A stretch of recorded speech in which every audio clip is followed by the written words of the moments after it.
she wants him to stay home and do the dishes. So there's a whole sequence at the start where Stan and Ollie try to do the dishes and just wackiness ensues. It's just such a beautiful thing to watch these guys taking something as simple as washing the dishes and just making a comedy routine out of it.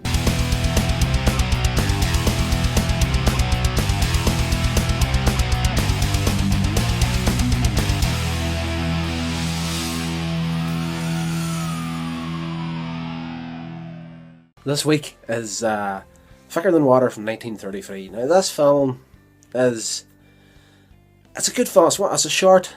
It's only about 20 minutes long. Now this is pretty much the start of the film. Laurel and Hardy sitting having dinner with Hardy's wife, and you know they want to go to the ball game, but the wife won't let them go. She wants them to stay home and do the dishes. So there's a whole sequence at the start where Stan and Ollie try to do the dishes and just wackiness ensues. It's just such a beautiful thing to watch these guys taking something as simple as washing the dishes and just making a comedy routine out of it. You know, like Ollie is washing the dishes and he's handing them to Stan to dry them.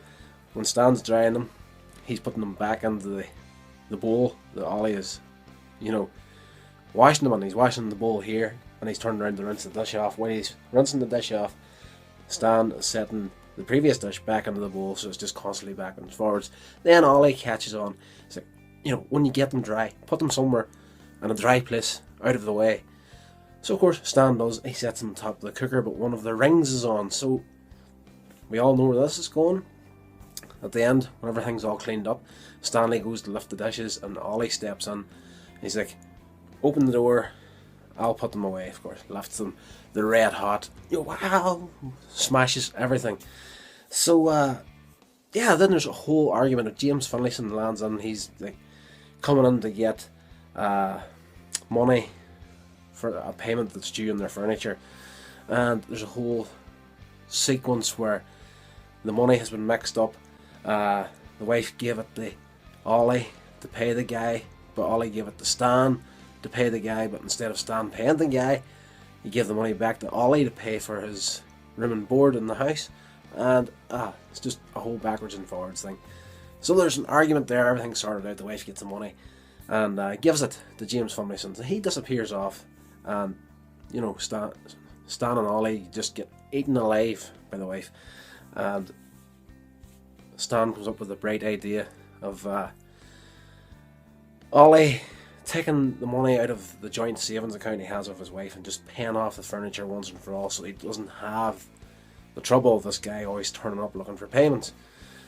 So Ollie, deciding this is a great idea, runs it past the wife, and she's like, not a chance, it's not going to happen, the money's staying where it's at. So they disappear off and left the money anyway and go to pay this guy off. But there's an auction going on in the furniture storeroom where he works, or sales room, and they go and sit down, and there's this bidding war going on between this man and woman, and she asks Ollie, she opens up her purse, she realises she hasn't got any cash with her, so she's like, Ollie, excuse me, would you mind trying to keep this bidding war going here and make sure nobody else gets this here but me? It's a giant grandfather's clock, she wants it. So Ollie, being the gentleman that he is, doesn't like to say no. He's like, okay, no problem at all. So she disappears off, and the guy, he's still bidding. It's like 220 or something. That Ollie pipes up, it's like 230, and the guy's like 235. So it keeps it up in fives, and the next thing, Ollie's doing it, so Stanley decides he'll do it too. So this guy that they're bidding against stops, and they end up bidding against each other, and it goes up to like 280 something. And not 290, sorry, and they end up buying the clock. So everybody disappears out. It's time to go home, and it's like, come up, pay for this clock, get it out of here. And Ollie tries to explain the situation to the guy that was running the auction. He's like, I was trying to keep this bidding war going for this lady. She's coming back to pay for this soon. And the guy, he's like, no chance. He's like, I want to get out of here. Pay for this now. And so he calls his supervisor, which is James Finlayson again. He comes out and like, with the previous encounters with them, like, I've had problems with these guys before, and he's like, you're going to pay for this clock, get it out of here now. So they're forced to take this grandfather clock out. So they're carrying it down the street. Ollie's in one end, Stan's in the other. And they're crossing the road, and Stanley's like, put it down a little second, I'm tired. Just as they set it down on the ground, this truck comes ripping down the street and like just levels the grandfather clock. So it's in pieces, money's gone. There's nothing for this old lady that wanted the clock in the first place. There's no sign of her throughout the rest of the film. So they go home, can't figure out what's going to happen here. Ollie's like, keep this quiet. We'll try and get out of this some way. So they don't know this at this stage, but his wife, after having the conversation with him previously about the money in the bank, went to try and cancel Ollie's ability to take money out of the account, but she was too late. Ollie was already gone, so she goes to James Finlayson. Was my husband here? Yes, he bought a grandfather clock. So she finds out all about it, goes home. They try to deny everything, so she loses the plot completely, comes out. And to be honest, this was just the one and only real laugh out loud moment for me in this here film. A very rare thing for a Laurel and Hardy film. Don't get me wrong, that was very funny, but there's no real belly laughs apart from the wife coming out. And she's like, Ollie's like, say, 6 foot tall. She's only like 4 foot and nothing. Like, there's this big height difference. And Stanley sitting in this seat, she says, get up. So he gets up. She pulls the chair across, gets up on top of it with this frying pan. And Stanley's like, what are you going to do that? Are you going to cook something? And she's like, yes, I'm going to cook his goose. Sorry, I'm just trying to block the light from hitting the lens of this camera. So yeah, she wheels Ollie as hard as she can, knocks him stone cold out, and Stanley freaks out, runs out of the house. And there's a running thing in this film where every time they're going from one scene to the other, they'll leave the room, but somebody will walk across, whether it be Stan or Ollie, and they'll actually put their hand up, I guess, here to the side of the screen, and while they're walking out of frame, they'll pull in the new frame, the new scene, and in place of the frame they're on. Genius. But yeah, so next thing we know, Stanley's coming to the hospital to visit Ollie. He's on there.